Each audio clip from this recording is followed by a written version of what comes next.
Well, we've been watching stocks so closely after that Fed cut, but it is also Super Tuesday, the biggest voting day in the Democratic primaries. States up for grabs today include California, Texas, and North Carolina. Of course, Amy Klobuchar and Pete Buttigieg dropped out of the race and threw their support behind Joe Biden. That is being seen as an attempt to consolidate moderates. And joining us now is Yahoo Finance's Jess Smith, who is at a polling station in Fairfax, Virginia, with a voter. Jess. Hey, Dan, we are on George Mason University's campus at a polling location here where many students are coming to vote. We've really seen things pick up in the past hour or so as people finish up their morning classes. But one student who has been here all morning long is Madoc Kimball. Thank you so much for joining us. Yeah. So you're wearing a math hat. I am wearing a math hat. But you're a Senator Sanders volunteer. Tell me how you went from Andrew Yang to Senator Sanders. I supported Senator Sanders in 2016, and I knew coming into this primary would be really competitive, and then we'd have a lot of people running to unseat President Trump. And I initially hadn't really heard of Andrew Yang at first, and then I started consuming a lot of appearances of him. I started seeing a lot of his new ideas, and he really drew me in this kind of idea of rewriting the rules of economy, progressive vision, trying to address the problems that got Donald Trump elected. And unfortunately, he suspended his campaign after the New Hampshire primary. But I remain committed to these progressive ideals and this progressive vision.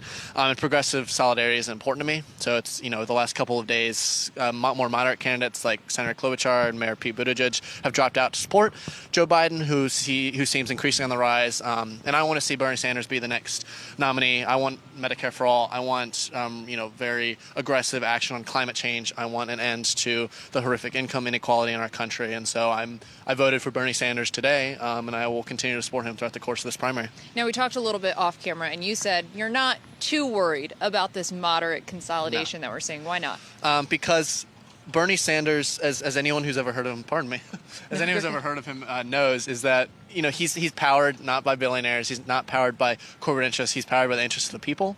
And so while I bear no ill will towards my fellow Democrats, I think that it's important that the will of the people is heard, and I think it's really important that Senator Sanders is able to bring together young people, working class people, people of color all across this country. That's really important to me, and I think it's really important that the future of the Democratic Party is shaped by those people, and not by the same kind of establishment's a loaded word, but kind of more corporate establishment interests that kind of lost the election in 2016, and I want to see new change. So I'm not worried about Senator Sanders' movement.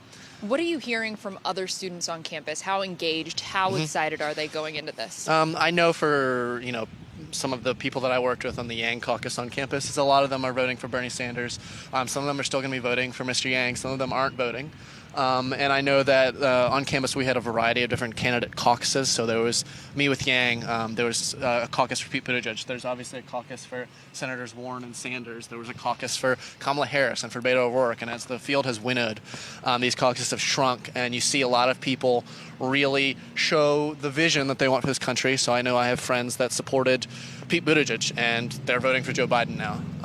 And I have friends that support Andrew Yang, and they're voting for Bernie Sanders now. So there are definitely these two divergent factions within the Democratic Party, and whichever faction comes out on top in this primary, I think will kind of shape the future of the party as it stands forward, because there are a lot of different ideas in this party that I'm very proud to be a part of. And I think that it's time for us to take a step forward and not a step backwards. So you talked about the two factions. If Senator Sanders is not the nominee, what happens then for you? If Senator Sanders is not the nominee, that most likely means Joe Biden is the nominee, and I will enthusiastically support Joe Biden. But yeah, Bernie 2020. But I really hope that I think that there are some candidates still in the race that seem to be hoping for a contested convention, such as Senator Warren and Mayor Bloomberg.